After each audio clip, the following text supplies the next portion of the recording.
هم الله څوک چې په مخلوق باندې رحم کوي الله په هغه باندې رحم کوي.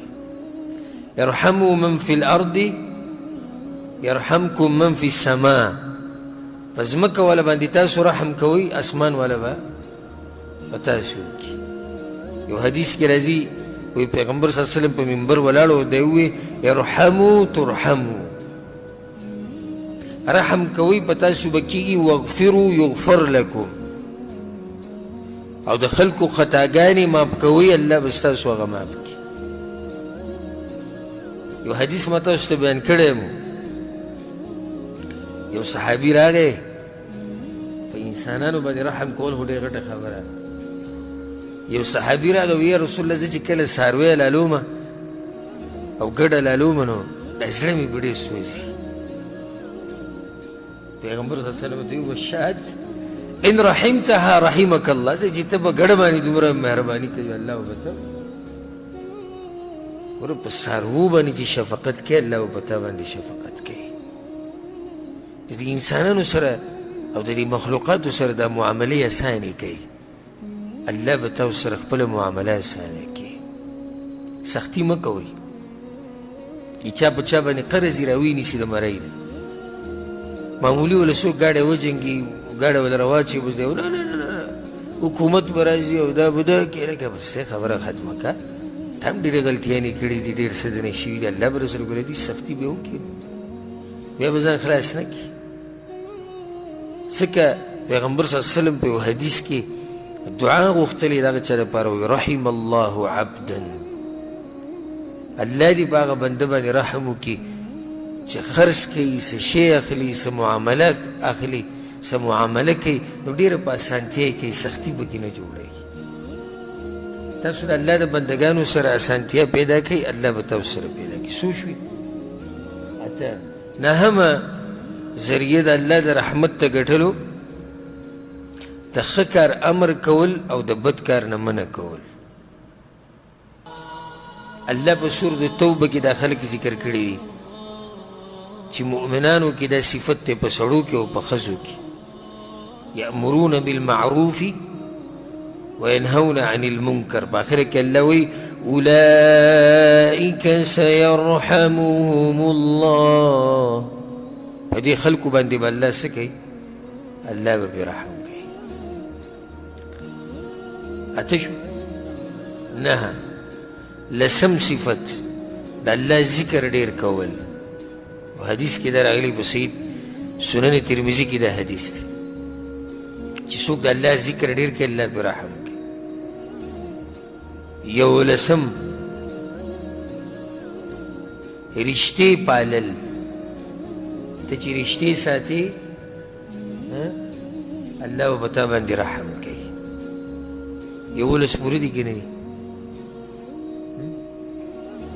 دې کې چې په یو باندې عمل وکړي موټه خبره او ما راته یولس لارې وښوي د الله د رحمت ګټلو. زموږ موضوع دا نه ده، یعنې ما به نور هم ډېرې زیاتې ذکر کړي، خو دا سرسري یو څو یادې کړي.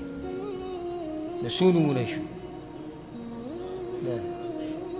درې شو؟ څلور. کم کم؟ الله، الرب، الرحمن، الرحیم.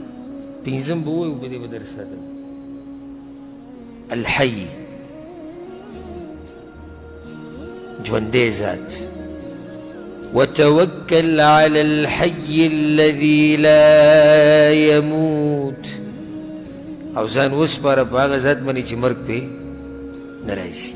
ما تاسو ته بعض صفات په الله کې دي په مخلوق کې هم شته، خو یو شان خو نه دي که نه. د حیات ته صفت په مخلوقاتو کې شته که نه شته؟ شته. خو آیا حیات د مخلوق او حیات د الله د یو شان؟ زمونږ ژوند ختمېدونکی ژوند دی او رب العالمین سره چې کوم ژوند دی هغې ته ویلی کېږي الحیات الکاملة العظیمه، او پوره کامل ژوند دی د الله سبحانه وتعالی. نه اول شتي او نه اخر شتي.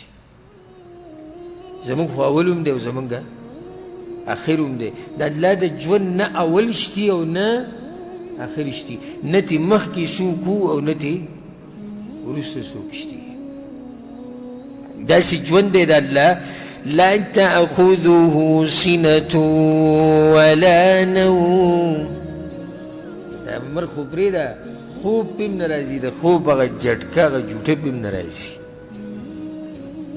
داسې ژوند دی د هغه رب داسې قدرتونو والا ژوند دی د هغه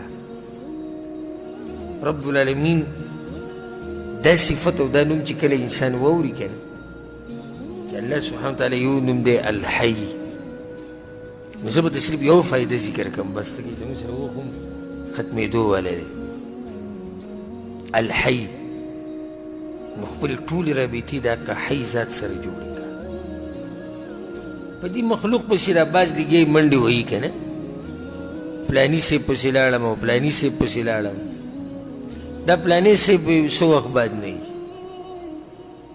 او یا به بیمار او یا به غریب شوی او یا به کمزوری شوی خو خپلې رابطې ټولې د چا سره جوړې کړه د هغه حی ذات سره جوړې کړه الله څه وایي وتوکل علی الحی الذي لا يموت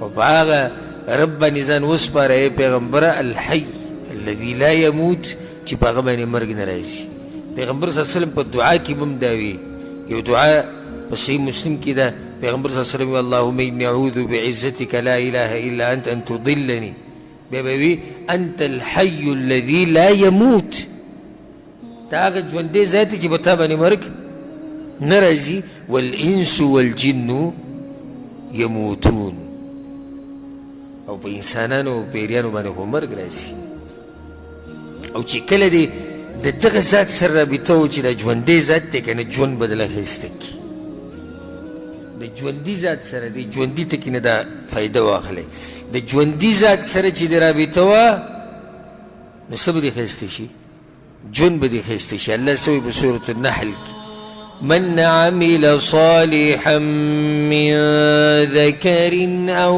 أنثى وهو مؤمن